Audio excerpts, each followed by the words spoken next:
Welcome back. It is Thursday, August 3rd in the MLB. Our three favorite picks are on the way. It's Austin, joined by Logan. Let's recap yesterday. Finally, a big day. Mountcastle came through. Look, did you ever doubt Ryan would not treat us nicely? Arenado came through as well. Riley and Freeman, a no-sweat hit parlay. Our only loss, we were one Whit Merrifield hit away from a 4-0 clean sweep. He could not get it done. Matt McClain did his job, but not Merrifield. Either way, we'll take it. Now, if you follow our parlays of the day, hey, you got a winner there too. Our three-leg hit parlay smacked as well. So it was a great day overall for us, a great Wednesday. Let's hopefully turn this into a little bit of momentum going into Thursday and then going into the weekend. But either way, let's talk about one last thing before we dive into our favorite picks, and it's on DraftKings. If you are a new user, look, you can turn $5 into $150 on any MLB team today. Here's how you do it. Sign up with the top link in the description. Make a $5 money line bet on any team today. You get 150 in site credits if your team wins. There's a lot of big juice money line favorites. I think there's a lot of good ones out there for you to choose. So go for it. Sign up. Details all down below. Logan, I'm going to save you for betting second here today, and I'm going to go to the guy that's on the thumbnail, a guy that we need a big night from.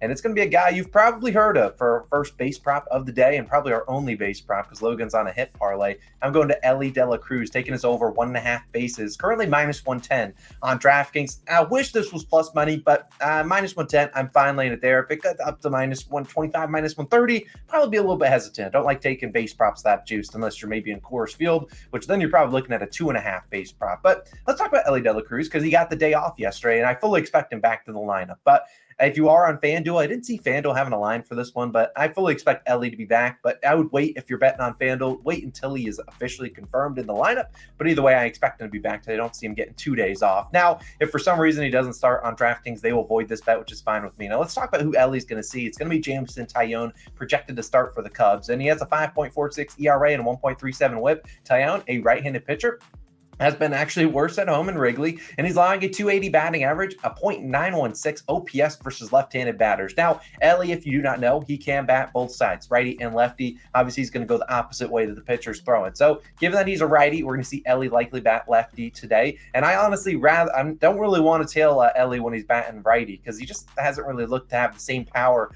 from that side of the plate. But when he's batting lefty, he's been really well. And Taillon has been struggling versus lefties. And Taillon, actually, when you look at his stats, he has nearly identical at-bats, plate appearances versus righties and left-handed batters. In fact, I think the difference is only one.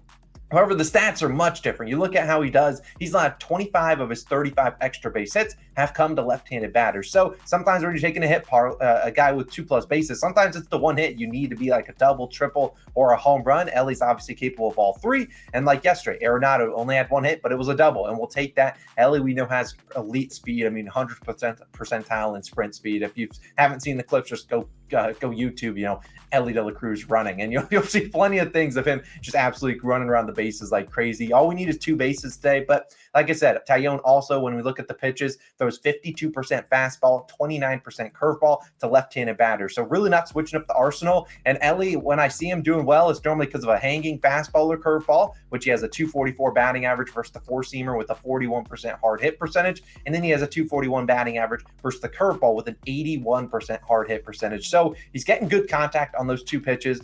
I think he might leave one up in the zone for Elly to do something with, and we know how talented Elly De La Cruz is once he gets the bat on the ball. He might strike out here and there, but you look at a guy like Taillon, really not a big strikeout specialist, 10th percentile whip percentage, 29th in K percentage. So Elly's been doing, if he can avoid those Ks, put the ball in play, we know he can beat out and get an infield single here and there, but I also think he could do his damage sending one down the line. Heck, even send it into the bleachers in right field and Wrigley. I'll ride with Elly De La Cruz. I think he's a big night. Give me his over 2+ bases. I'm riding with him. But Logan, where are you going for your hit parlay? Yeah, I love this hit parlay I cooked up today. We're going with Kyle Tucker of the Astros and Nico Horner of the Cubs in the game you just talked about. A hit parlay between the two. Minus 108 odds on Bet365 is currently your best value there. Now, if you look at a place like FanDuel, or I didn't even look DraftKings, it might be in that almost up to minus 130 range. I probably wouldn't play it much past there. And normally with hit props, they don't get super juiced throughout the day, so it's probably going to settle around right there. But let's talk about Kyle Tucker. He's the first leg of this parlay, and he has a hit in 4 straight games and gets a favorable matchup versus Clark Schmidt today. Clark Schmidt of the Yankees allows a 290 batting average and an 878 OPS to lefties, compared to only a 238 batting average and 677 OPS to righties. Obviously, if you wanted to pick another lefty in the lineup, Yordan Alvarez, go for it. But I just like Tucker a little bit better. I think he's he's the better like singles guy. Alvarez is the better home run type guy. Look, Tucker obviously being a lefty, batting 277 against right-handed pitching this year. He's batting 400 against righties in his last 3 games as well. So he's seeing right-handed pitching really well. Kyle Tucker is just one of the better hitters in the league for a reason. And also what I do like for Kyle Tucker, he's batting on the road. When he bats on the road, the Astros get a guaranteed 9 innings of at-bats. So he's going to see his maximum plate appearances against Clark Schmidt, and I think he does get at least 1 hit in there. Now, who's the second leg the second leg? Obviously, Nico Hoerner in the Cubs-Reds game. Nico Hoerner has a hit in 3 straight games and looks to make it 4 straight games against Luke Weaver, a.k.a. batting practice. Yes, I'm not fading Luke Weaver on the money line, run line, whatever, because that boy gets magic run support. I don't know how it happens. That's probably good for Austin's Ellie De La Cruz pick because Luke Weaver has magical powers.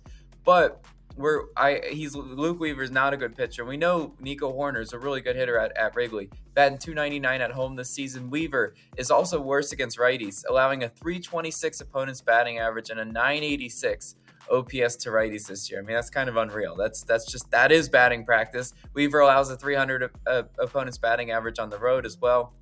So you just think about it. 3 out of 10 hitters are guaranteed a hit against Luke Weaver.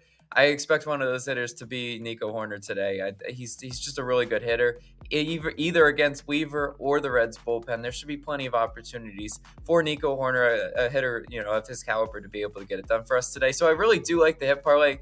Yesterday, the hit parlay wasn't even all that sweaty. I hope this one could be a no sweat bet, and I'd really enjoy that. But Austin, what else you got for us? Yeah, I mean, I want to touch on it. If there is a chance that DraftKings has those guys listed for 1.5 hits, I'd probably just same game parlay them with their respective teams, plus, as the highest run line that you can take them for. And I think Tucker's going to probably be a staple the rest of the season in this hit parlay, especially with Alvarez back, because just like we talked about Austin Riley, you don't see them walking to him a whole lot just because you got Matt Olson hanging out right behind him. Very similar with Yordan Alvarez. You don't want to put base runners on him, knowing the power that is right behind him, just resulting in, a 2-3 run home rome run. But for my final pick, it's actually going to be a game pick. It's going to be one that absolutely no one will like. And I hope this one smacks because I really like this one. And we're taking the White Sox plus 1.5 on the first 5, which is currently minus 125 on FanDuel. Wouldn't play it much past the juice of minus 125, probably up to minus 135. Now, DraftKings doesn't have a line right now. No idea why. If they do come this out at plus 1.5, I would probably avoid it. I want that plus 1.5 in case, maybe the White Sox are losing this 1-1 after 5 innings. And there is no one that's going to run out early in the day and going to bet the White Sox. So, this is an early start at 2 p.m.-ish or so. And everyone is going to have the Rangers money line or minus 1.5 full game in their parlays. It's going to be one of the first legs in their parlays. And while I'm not saying the White Sox cover the full game run line at plus 1.5 or even win this game outright, I think they're going to show up today, and there's a couple reasons why. Now, the only way we lose this is if the Rangers win the first 5 by 2 or more innings. If this is a tie game after 5 innings, we win. If the White Sox are even losing by 1 after 5, we win this bet. If you see that the White Sox are even leading after 5, we win as well. And I just don't think Max Scherzer is worth minus 270, minus 300 money line favorite. Now, you look at Scherzer on the year, 4.01 ERA and a 1.19 whip, obviously making his first start for the Rangers. And Scherzer, when you looked at him on the road, 5.16 ERA, 1.3 whip, and he's allowed 19 of his 23 home runs and only 66 innings pitched on the road. Now, technically, you could say, Austin, this is a home start for Scherzer, but there's a lot of things going against him. Number one, this is his first start with this team, and obviously this would have counted, as a road start if he was starting in Texas for the Mets. Number two, starting with a new catcher. Number three is, I'm sure there's been a lot of things going on behind the scenes that Scherzer maybe not is 100% locked in like he normally would be, just running the normal routine of, starting every 5 or 6 days. So there's a lot of things that I think Scherzer could come in here and look a little bit rocky. I think everyone's going to be loading up on the Rangers, expecting Scherzer to absolutely dominate, load up on his, player performance doubles, given what we've seen out of the White Sox offense the past couple days.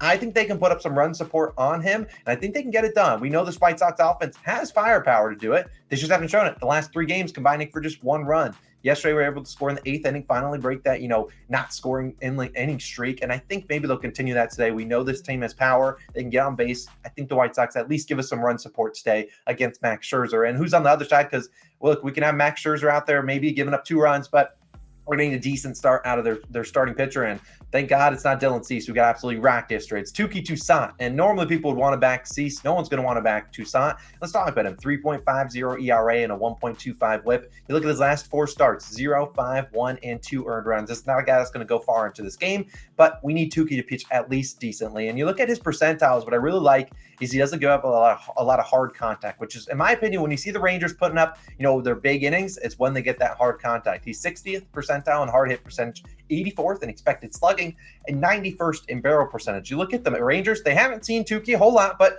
in their plate appearances, a lot of them have seen him at least once, twice, 3 times. You see them 20 plate appearances versus him, a 30% strikeout percentage, and a .063 batting average, .164 expected batting average. So Tuki's going to walk some guys. That's my not so bold prediction. He'll walk some guys, but if he wants to walk, the best hitters on their team, make the other guys hit around and hit them in, I certainly think it's possible. They'll have some runners in scoring position. Will the Rangers be able to convert them? I don't necessarily know if they will be able today. I think Touki pitches well, and if Touki can go out there, have a masterclass, I don't even care what happens with the White Sox offense, but I still think that this Rangers team, coming off an 11-run outburst, absolutely rocked Dylan Cease. Everyone's going to load up Rangers money line, Rangers -1.5 full game. I think this is a slower start for their offense. They might cover the run line in the full game and the extra in the 6th, 7th, 8th innings. That's when we normally see the Rangers put on some run support. I just don't think Scherzer's worth this price. I'll take the +1.5.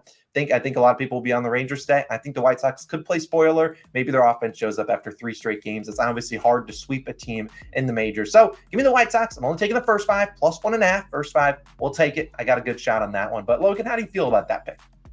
Yeah, I mean it's a sort of contrarian pick, but you all know me. I'm always down to get a little public fade action in there. But there if you're looking at lines today, there are what I would call trap lines galore. I think that one, the White Sox could play a spoiler, as you said. I also think, maybe the Yankees are a little bit competitive in that one. Everyone and their mother's waking up at Astros. Just saying. I'm not picking money lines right now because if we can get hot with the player props, I'd prefer that. But let's hopefully have another winning day today. Yeah, the player props obviously treated us nicely yesterday. I could have done a hit parlay, but I really like the White Sox pick. We'll see how it treats us. Obviously, an early start. So if you're watching this after the fact, hopefully they make me look smart and not getting carved up by Scherzer and seeing Toussaint smoke them. But either way, parlay of the day returns tomorrow, so you can get amped up for that. If you want to subscribe to our second channel, it's linked down below. Go watch our first video. If you want to sign up for DraftKings, all the details down below in the description. Let's have a great Thursday, back-to-back winning days. Logan and I will be back tomorrow on Friday for some more picks, and we'll bring out some home run picks tomorrow as well. We'll see you guys then. Peace.